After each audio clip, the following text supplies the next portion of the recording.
आदरणीय धर्म प्रेमी सज्जनों, सादर नमस्ते। मैं जेठालाल विश्वकर्मा आप सभी का हार्दिक अभिनंदन करता हूँ।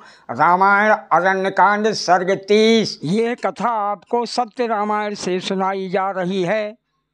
पिछले अंक में आपने सुना, माता सीता जोर जोर से बिलखते हुए कहने लगी, हे आर्य श्रेष्ठ जटायु, तुम मेरे अपहरण का समस्त वृत्तांत यथा तथ्य श्री राम और लक्ष्मण से निवेदन कर देना। अब आगे आज का प्रसंग है जटायु एवं रावण का युद्ध। महर्षि वाल्मीकि जी रामायण में आगे कहते हैं, औंगते हुए महाराज जटायु ने सीता के उस आर्तनाद को सुना। आंखें खोलने पर उसने शीघ्र ही रावण तथा सीता को देखा। तब वनस्पतियों के बीच में बैठे हुए पर्वत श्रृंग के तुल्य बड़े ढील डोल वाले रोबेले मुख वाले आकाश विहारियों में उत्तम श्रीमान जटायु जी ने मधुर शब्दों में कहा, हे भाई रावण, आप सत्य प्रतिज्ञ और सनातन धर्म में स्थित रहने वाले हैं, अतः आपको ऐसा निंदित कर्म नहीं करना चाहिए। जो सब लोगों के राजा हैं, उन्हीं दशरथ नंदन श्री राम जी की धर्म पत्नी ये सीता है, जिसको तुम हरना चाहते हो।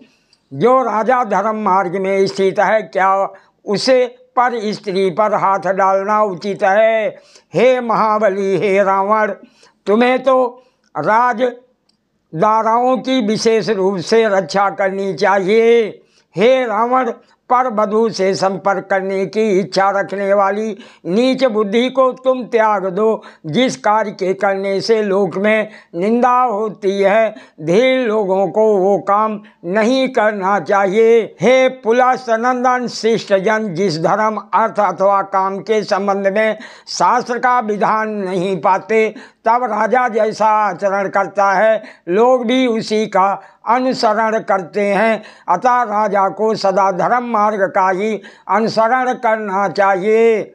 जब महाबली राम ने तुम्हारे अधिकृत देश का पूर्व में तुम्हारा कोई अपराध नहीं किया, तब तुम उनके प्रति ये अपराध क्यों कर रहे हो? अनाचारी खर ने यदि शूर्पणखा के कहने में आकर जन स्थान गत श्री राम पर आक्रमण किया और धर्मात्मा राम ने उसका काम तमाम कर दिया, तो अब तुम ही ठीक ठीक बताओ कि इसमें श्री राम का क्या दोष है, जो तुम उस लोकनाथ की भार्या का अपहरण करके ले जा रहे हो।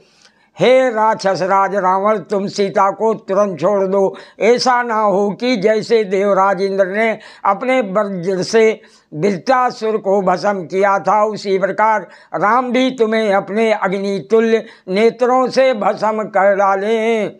जिस कार्य के करने से ना पुण्य होता है, ना कीर्ति और स्थिर यश प्राप्त होता है, अपितु जिस कार्य के करने से केवल शारीरिक कष्ट ही होता है, ऐसे कर्म में कौन भाग्यहीन व्यक्ति प्रवृत्त होगा? यद्यपि मैं बूढ़ा हूँ और तुम युवा, रथ पर सवार कवच धारण किए हुए एवं धनुष बाण लिए हुए हो, तथापि तुम सीता जी को लेकर यहाँ से कुशल पूर्वक नहीं जा सकते। मेरी आंखों के सामने तुम बलात् सीता का अपहरण नहीं कर सकते। हे रावण, यदि तुम वीर हो तो थोड़ी देर ठहरो और मेरे साथ युद्ध करो। हे निशाचर, तुम्हारा आतिथ्य करूँगा और जैसे पका फल अपनी डाली से गिर पड़ता है, इसी प्रकार तुम्हें इस उत्तम रथ से नीचे गिरा दूंगा। जटायु के ऐसा कहने पर उसके वाक्यों को सहन न कर शुद्ध स्वर्ण के कुंडल पहने हुए रावण क्रोध के मारे लाल आंखें कर वनवासी उस गिरिधराज जटायु पर झपटा। अतुल वीरवान उन दोनों अर्थात राक्षस राज रावण और तपस्वी श्रेष्ठ जटायु का एक मुहूर्त तक घमासान युद्ध हुआ।